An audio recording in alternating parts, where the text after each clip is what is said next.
Today we will be discussing about a global grouping called BRICS. BRICS is a global grouping that consists of 5 emerging economies: Brazil, Russia, India, China and South Africa. We will be discussing various aspects of BRICS, like the origin of BRICS, then 2 of the recent summits of BRICS, the Goa summit as well as the Xiamen summit, and the declarations adopted at these 2 summits, and what is the significance of BRICS in the modern world, as well as what will be the challenges that BRICS is going to be facing, or what will be the challenges India will be facing with respect to BRICS and all. The term BRICS, or the acronym BRIC, was coined by Jim O'Neill, the former chief economist at Goldman Sachs, way back in 2001, and at that time he said that the BRIC economies, or the emerging economies, are going to be major players in the global economic system by 2041. They will be dominating the global economy by 2049. At that time, many thought that it was a joke and the BRIC countries will get nowhere and the current economic system would continue, but later things were really changing for the emerging economies, and by 2006 the foreign ministers of the BRIC countries started meeting up with each other, and by 2008 they had unofficial discussion and all. But BRIC started as a formal bloc way back in 2009. From 2009 onwards, BRIC started conducting official summits. So initially it was BRIC, consisted of just 4 countries: Brazil, Russia, India and China. The objective of BRIC was to be an influential voice on the global economic and financial system. So basically the aim or objective of BRIC was to change the current political and economic world order, which is increasingly being dominated by the Western countries. The first BRIC summit was held in 2009 in Yekaterinburg, a major city in Russia. So back then there were only 4 countries. South Africa was invited to the BRIC grouping by China in 2011, and South Africa became a BRIC member in 2011. Then it became BRICS. BRICS have several key dialogue mechanisms, like consultation on issues of mutual interest. Basically, BRICS countries will be having consultations on getting a common policy with respect to international trade, financial organizations, health, science and technology, education, agriculture and all. And in addition to that, BRICS had a mechanism of practical cooperation, which are led by various working groups and senior officials of various countries.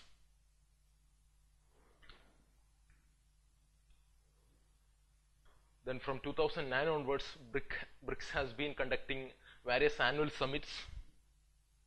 And again, when the G20 summits happen, there will be multilateral summits by the BRICS leaders along the sidelines of the various G20 summits. So even when the 2017 G20 summit happened in Hamburg in Germany, there was meetings between leaders of the various BRICS countries along the sidelines of that Hamburg 2017 G20 summit. Initially, BRICS was basically an economic entity. It was mainly focused on changing the international financial order. But later what happened was that BRICS was morphing into more of a political, social and cultural entity, and this was especially true during India's 2016 chairmanship of BRICS. During that time, along with the help of India, BRICS kick-started several new initiatives, like the BRICS trade fair, and again then there was a major initiative on the security front.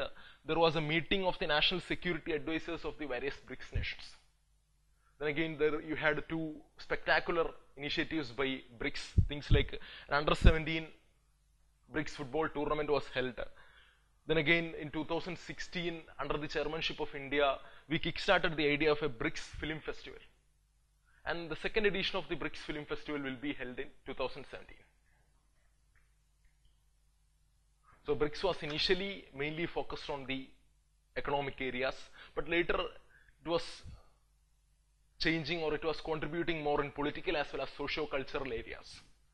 Now we will be discussing 2 of the recent summits that happened with respect to BRICS. The 8th BRICS summit of 2016 was held in Goa, India. So this was the second time India hosting a BRICS summit. This was held in October 2016, and the theme of the summit was building responsive, inclusive and collective solutions. Now after that BRICS summit, a joint statement called Goa Declaration was adopted by the 8th summit of BRICS. In the Goa Declaration you had many different proposals.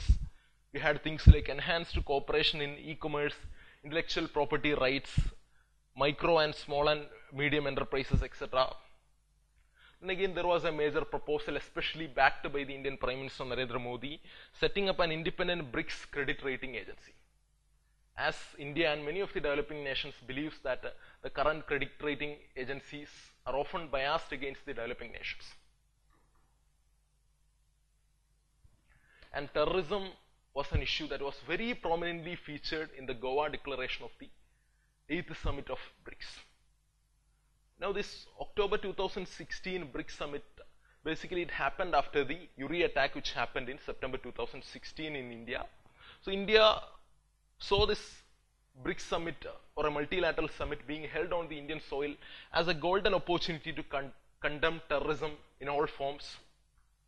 So India wanted the Goa Declaration of BRICS to mention about Pakistani-based terror networks, again like Jaish-e-Mohammed, Lashkar-e-Taiba, who were conducting terrorist attacks on the Indian soil.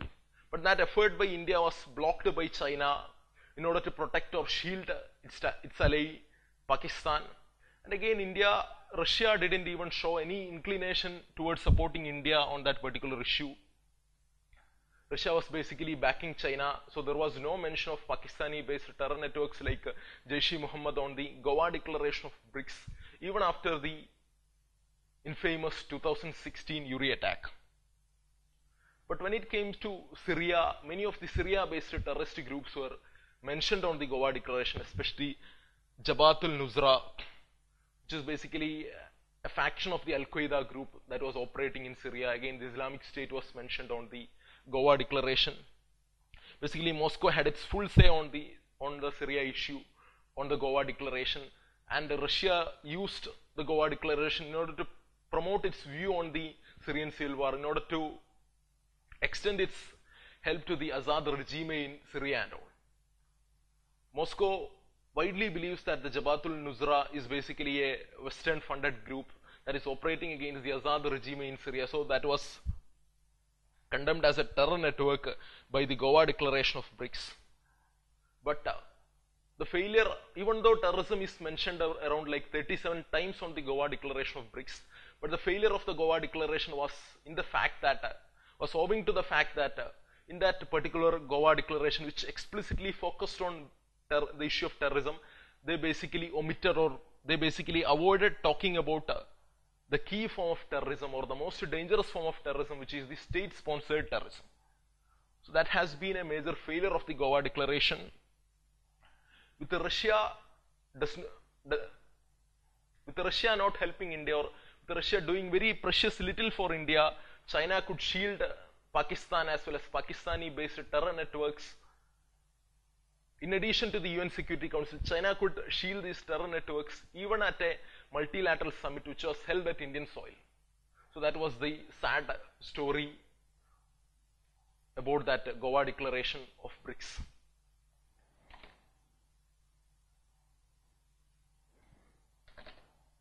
Russia has been recently, it has been showing tendencies of military flirtation with Pakistan in the name of counter-terrorism exercise.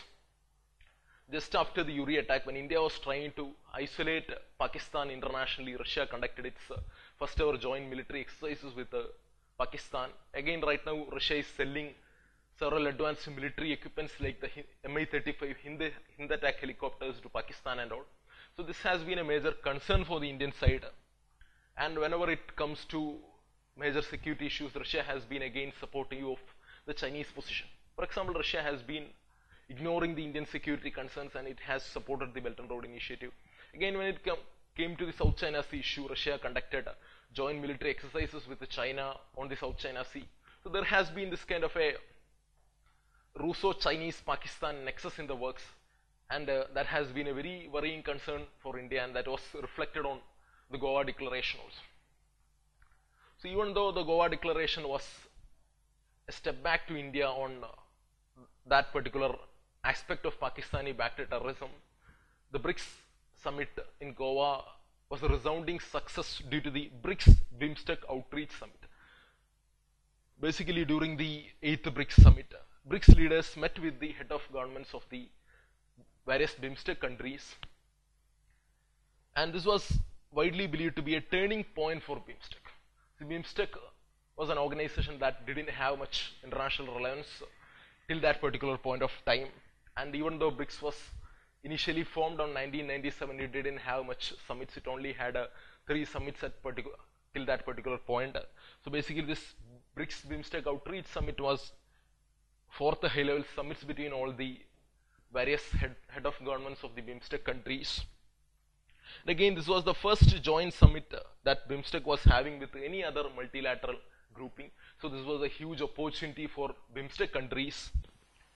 And the BIMSTEC countries sought greater exposure to financial investments for the region from the BRICS countries during that BRICS BIMSTEC Outreach Summit.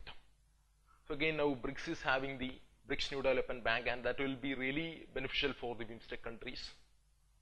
So that sort of an aim was achieved by that BRICS BIMSTEC Outreach Summit. And after the BRICS BIMSTEC Outreach Summit, a document called the BIMSTEC Leaders Retreat 2016 Outcome Document was adopted, and this particular document, it condemned terrorism in a very specific manner as well as in a very harsh manner. It condemned terrorism. Again, during that outcome document, the BIMSTEC countries renewed interest to fast-track FTA negotiations between each other, and they again remained committed towards the establishment of blue economy as well as improving connectivity between the BIMSTEC countries. And this BRICS BIMSTEC Outreach Summit strengthened India's role as a facilitator of economic cooperation in South Asia. So this really strengthened India's image in South Asia as well as Southeast Asia, and this has again been helpful to India in marginalizing the Pakistani influence in South Asia, especially after India boycotted the 2016 SAARC summit after the Uri attack and all. So this has really improved India's political leverage on South Asia. This has given a global platform for the BIMSTEC countries to share their issue and again to enhance cooperation between each others as well as the emerging economies. So that has been a resounding success.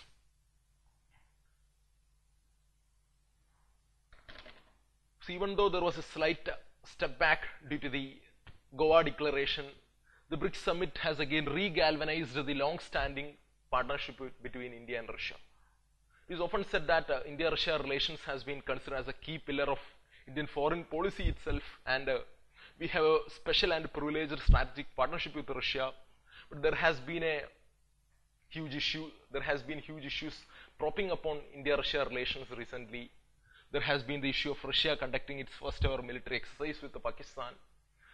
But anyway, along the sidelines of the 8th BRICS Summit that was held in Goa, the 70th India-Russia Annual Summit meet was held between the Indian Prime Minister and the President of the Russian Federation, Vladimir Putin.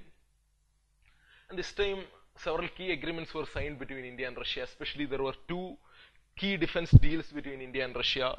One was India purchasing the S-400 Triumph anti-aircraft defense systems from Russia.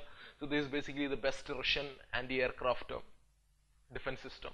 Even a NATO country like Turkey is trying to purchase the S-400 Triumph air defense system from Russia. And recently there was even news that even Saudi Arabia is considering buying the Triumph air defense system. So that has been such an advanced anti-aircraft missile defense system. Even the Chinese has brought up the Triumph air defense system. So there has been that sort of an agreement between India and Russia.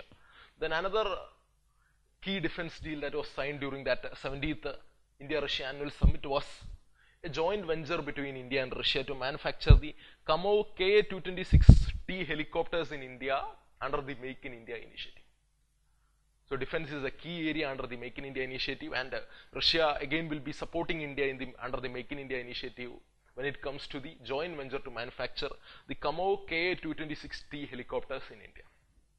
Then there were again several other agreements along that 17th India-Russia annual summits, like agreements in areas like space cooperation and all.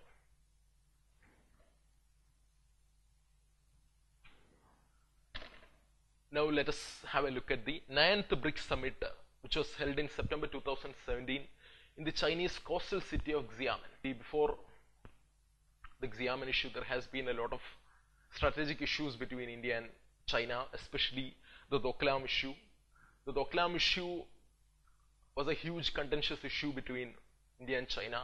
It was basically the most contentious issue that happened between India and China for the past 30 years. And finally, just a week before the 9th BRICS summit, both India and China agreed to disengage their troops from that particular Doklam plateau. And China has ensured to India that China will not continue its road construction at the Tri-Junction area. So even though there was the possibility of a conflict between India and China over the Doklam issue, that conflict was eventually avoided. And one major reason for the resolution of the Doklam issue between India and China was basically the upcoming BRICS summit. So this was a BRICS summit that was to be held in China. So China doesn't want that Doklam issue to affect the BRICS summit. So there was that factor. Again, there has been a lot of other factors in resolving the Doklam issue. We already discussed about the Doklam issue in a detailed manner in another video called on the Doklam dispute. So please check out that video for getting more details regarding the Doklam issue. Then again, on the backdrop of the 9th BRICS summit, there has been a lot of issues between India and China, like Pakistani-backed terrorism and China shielding terrorist leaders like Masood Azhar on the UN Security Council. Then the issue of India's NSG membership was there. Then there was the Dalai Lama issue, Dalai Lama visiting Arunachal Pradesh, especially the Tawang region and all, and China opposing that kind of a move by India. Then obviously there was the issue of the Belt and Road Initiative, which India considers as a strategic threat, and India's opinion on the Belt and Road Initiative has been that connectivity projects must be pursued in a manner that respects the sovereignty of different nations. So there has been a lot of issues between India and China on the run up to the 9th BRICS summit or the Xiamen summit. And ultimately, at the end of the Xiamen summit, Xiamen Declaration was adopted. Now, Xiamen Declaration is very, very important for our this year mains examination, because Xiamen Declaration marks a very radical change in the bilateral equations between India and China. There has been a lot of accommodative stance between India and China towards each other on the Xiamen Declaration. One major peculiarity of the Xiamen Declaration was that for the first time, this was the first time a BRICS declaration explicitly naming Pakistani-based terror groups like Lashkar-e-Taiba, Jaish-e-Mohammed and the Haqqani network, which is fomenting trouble in Afghanistan. So even though India tried to get the Pakistani-backed terror networks named in the Goa Declaration, it didn't happen. But ultimately it happened in the Xiamen summit, which was held at China, which is a firm ally or the so-called iron brother of Pakistan. Again, Xiamen Declaration was again focused on the issue of terrorism, and Xiamen Declaration proposed something called a comprehensive approach to combat terrorism. Listen to this very carefully. This is one point that we can use in writing answers with respect to terrorism questions in the GS3 paper also. So the Xiamen Declaration proposed a comprehensive approach to deal with the terrorism.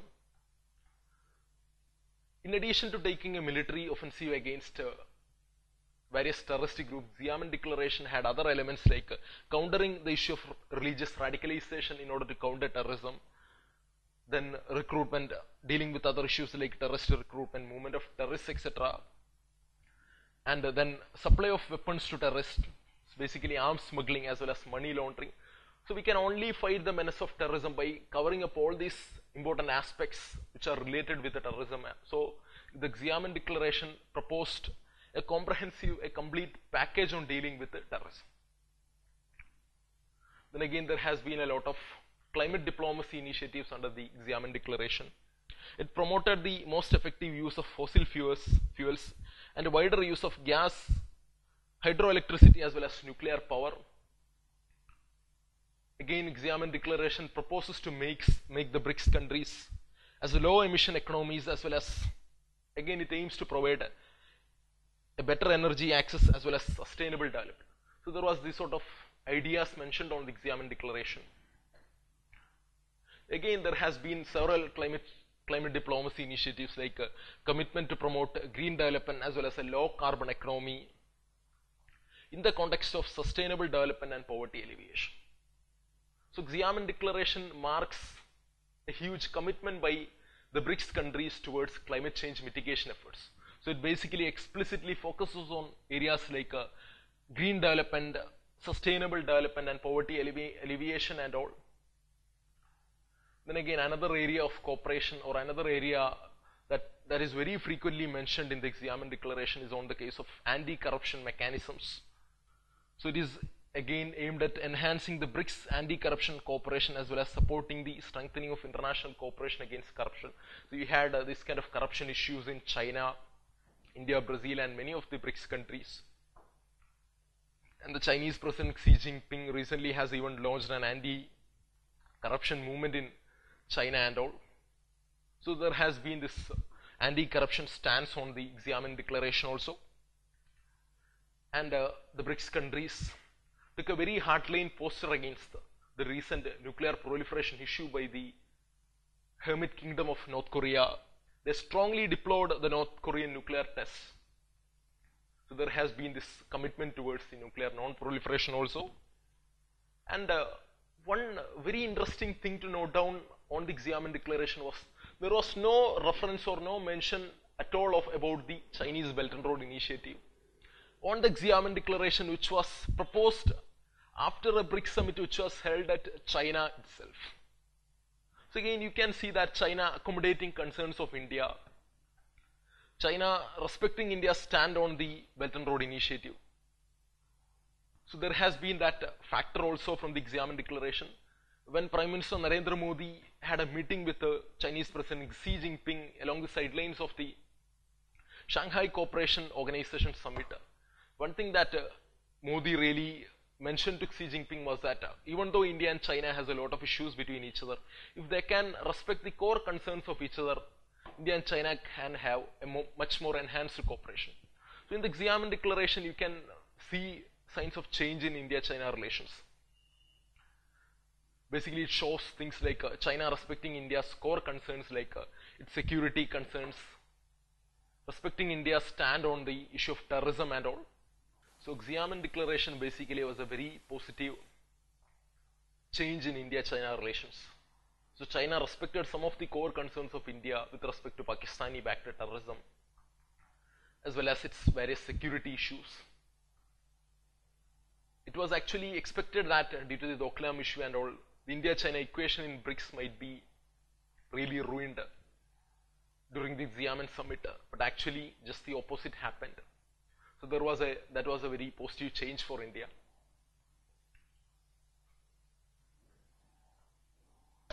But still, the biggest achievement of the Xiamen Declaration to India remains the fact that it was the first time a BRICS declaration condemning Pakistani-based terror groups, and BRICS warned, even before the BRICS summit, China, especially through the Chinese government-owned media, warned New Delhi not to raise the issue of Pakistani-based terrorism in the Xiamen summit. And Pakistan often argues that it has made the most amount of sacrifices in fighting terrorism, and China has often reiterated this Pakistani statement, and it has supported that Pakistani statement also. But it seems that New Delhi's persistence in flagging this issue of Pakistani-based terrorism has finally paid off. And there has been many theories regarding this involvement or this mentioning of Pakistani-based terror networks in the Xiamen summit. Some argue that this was mainly due to the US President Donald Trump harshly criticizing the Pakistani-based terror networks, fomenting trouble in both Afghanistan as well as India. But we cannot say that this is a complete diplomatic victory. India should review its efforts to get the Jaish chief Masood Azhar banned by the United Nations, and we should check whether Beijing should drop its objections there. Basically, India was trying to ban Masood Azhar by using the United Nations Security Council Sanctions Committee or the Al-Qaeda Islamic State Sanctions Committee. But China, even though almost all of the, like basically around 14 of the 15 members of the UN Security Council supported it, China postponed or China blocked banning Masood Azhar as a terrorist by putting that issue under a technical hold. And that again, that has been a major issue between India and China. So let us see China's stance on the UN Security Council or the UN Sanctions Committee will change after the Xiamen Declaration.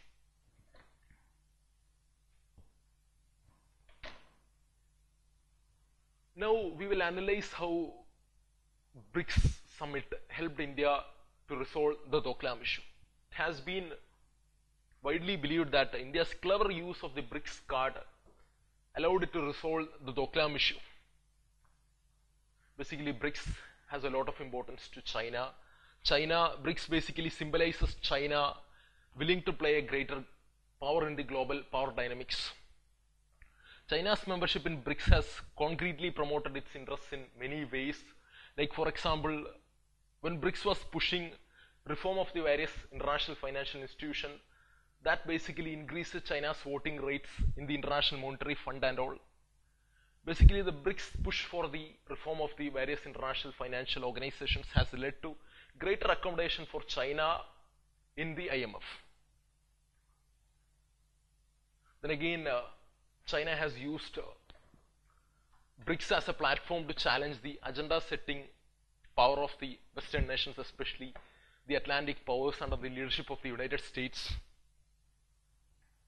And again, BRICS has furthered the cause of a multipolar world, along with the countries like Russia, India, China, Brazil and all. And China has been the beneficiary of that sort of an arrangement by BRICS.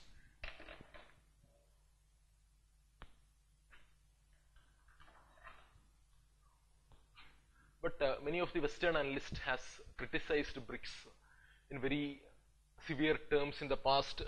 Like many of the Western analysts have blamed BRICS as a bloody ridiculous investment concept. Some has even called it a group of paper tigers. And again, some of the Western analysts have condemned BRICS by saying that it is basically a glorified talk shop with very little internal coherence. There is not much internal cooperation between the various BRICS countries. There is a lot of issues and suspicion between BRICS countries and all.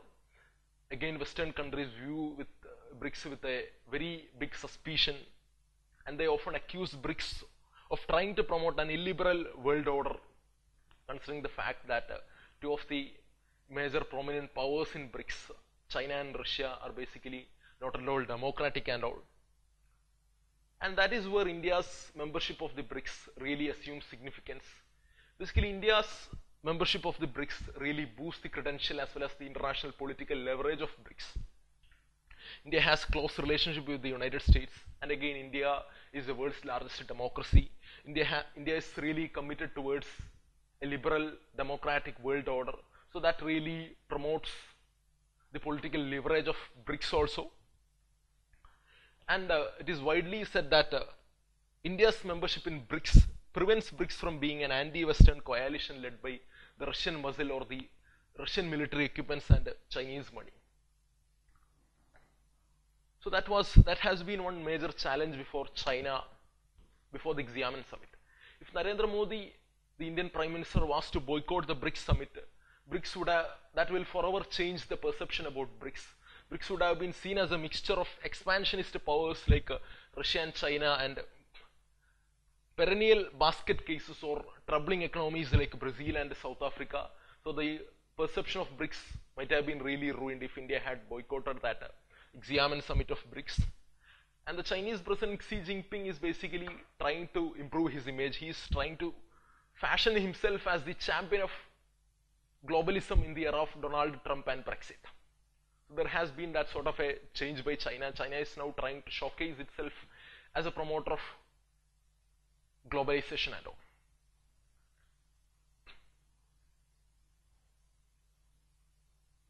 Again, China had another idea of expanding BRICS to include upcoming economies like Mexico, Thailand and all. Again, that will be ruined if India boycotts the Xiamen summit. So there has been that huge factor, and India effectively played that boycott card, I would say. Like for example, recently in 2017 May, there was the huge Belt and Road Forum. Although India was initially against the Belt and Road initiative, China believed that when the Belt and Road Forum will be conducted, India will be attending the Belt and Road Forum, but India boycotted the Belt and Road Forum. So that has been a huge setback for China. Again, India boycotted the 2016 SAARC summit, and that countries like Bangladesh, Afghanistan and Bhutan followed India and boycotted that SAARC summit. So again, there was the threat of India boycotting the Xiamen summit also.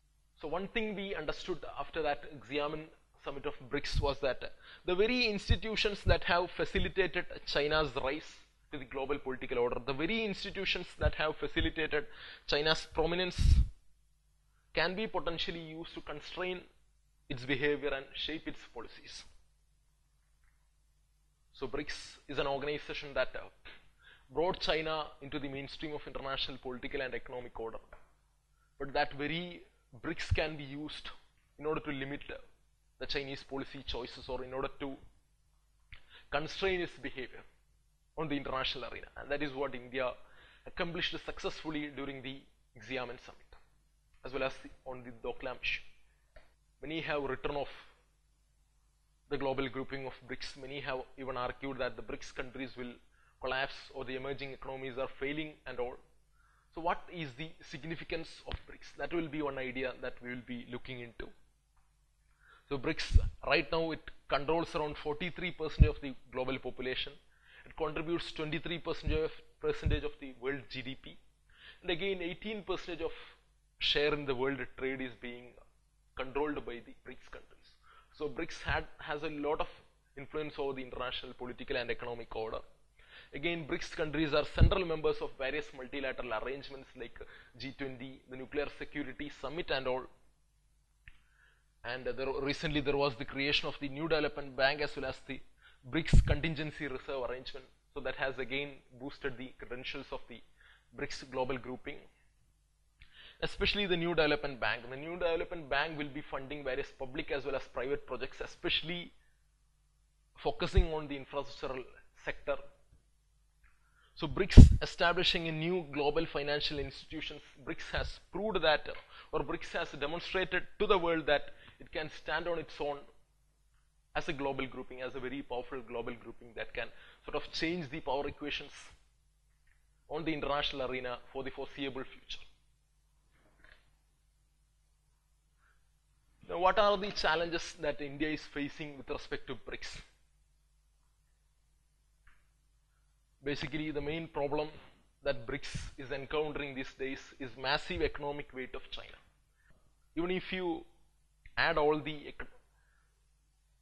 GDP of the 4 other nations of BRICS, the Chinese GDP is twice more than that combined GDP. So there is that factor, there is that massive economic influence of China. So now BRICS is increasingly being dominated by China, there is that factor. And China is using BRICS as an instrument to expand China's own global economic influence, and that has been a major concern for India. And again, in the past, for India to maintain a policy of multi-alignment was really easy, but now there is a lot of tensions among great powers, like issues between US and Russia, issues between again US and China, then issues between China and Japan, Russia and Japan and all. So there has been a lot of tensions between great powers. And India's strategy generally has been a strategy of multi-alignment towards global powers, but with a little shift towards BRICS and all. But right now the problem is that it has really become difficult for India to follow this kind of a policy due to tensions among great powers. Because even though initially India was a little bit more tilted towards the BRICS nations of Russia and China, but right now the problem is that China is rapidly progressing in economically as well as military terms, and it has been following an expansionist policy. It has been expanding its footprint on South Asia as well as the Indian Ocean region. And again, Russia is moving away from India. but Washington and Japan has been very accommodative of India's ambitions in the Indian Ocean region, as well as again there has been the rise of a security as well as strategic partnership between India, Japan and USA. So for India, the global power equations are changing. And another major challenge is China's new proposal for a BRICS plus grouping. So basically China wants to create a BRICS plus sort of mechanism in which fronts of BRICS grouping will be established. So this will be sort of like a permanent mechanism where major allies of China like Pakistan, Sri Lanka and all will be added, and they will be again getting much more role in the BRICS grouping. And so this will be an sort of an expanded version of BRICS, but this idea has been shelved for the time being due to the opposition from other 4 countries or other 4 member countries of the BRICS, especially from India and all, because they believe that this kind of a BRICS plus group can undermine the original goal of the BRICS nations.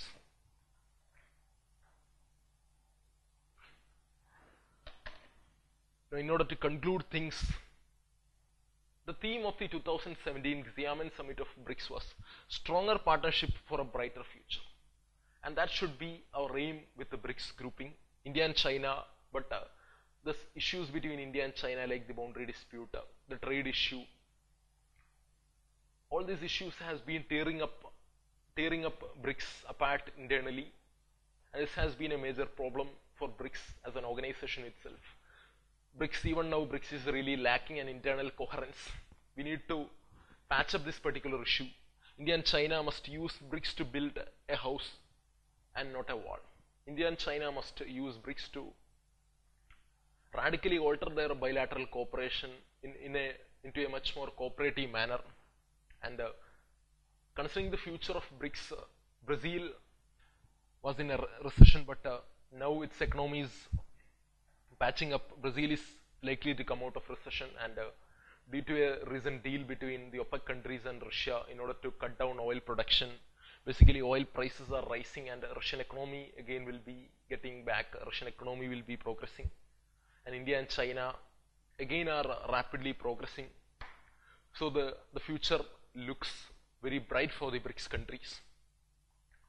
So BRICS as an economic initiative has a lot to do in the future international economic scenario.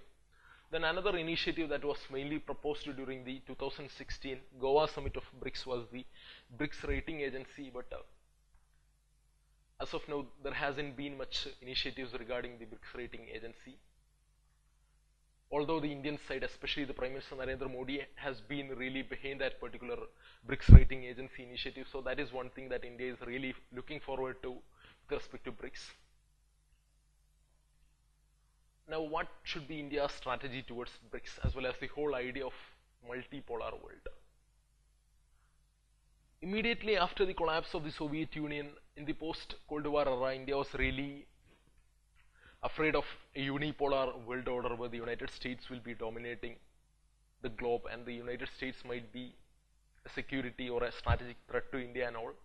But recently what happened, so India tried to promote the multipolar world order, but recently what happened was that this kind of multipolar world order institutions like BRICS actually helped China in order to further its regional clout as well as its global power, and that has been a huge threat to India. China has been rapidly expanding its footprints to the South Asia. It again is right now trying to dominate the Indian Ocean region and all.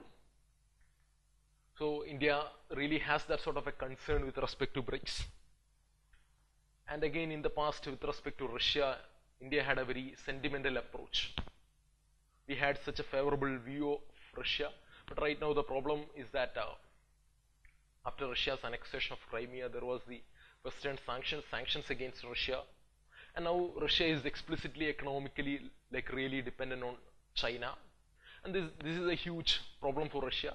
So whenever many of the major security issues as well as main political as well as strategic alignments happen, Russia is often firmly behind China. So again, that is a major problem for India, and that has really sort of affected India's cooperation between both Russia and China. So rather than having a sentimentalistic approach towards BRICS, India's foreign policy should be based on, our worldview should be based on an unsentimental realism. So this should be our approach. So even though India was initially really looking forward to something that the Russians call the Primakov doctrine, or an enhanced cooperation between India, Russia and China in order to further proliferate the multipolar world order. But right now, the power equations are changing. The Russo-Chinese axis is being in the works, whereas countries like United States and Japan are becoming active strategic allies of India. So rather than really having a sentimental approach towards BRICS, India's policy should be really based on realism, and it should be based on our own national interest. So India should be standing up to China wherever necessary, and we should cooperate with China wherever it is possible. That should be our policy towards China. And again, when it comes to BRICS, China is using BRICS to promote its own economic influence. Then again, Russia is using BRICS to promote its strategic leverage against the West and the United States. Similarly, India should again try to use BRICS in order to promote its own strategic interests as well as its own national interest. So that should be the fundamental rationale behind our cooperation with the BRICS. So that's all about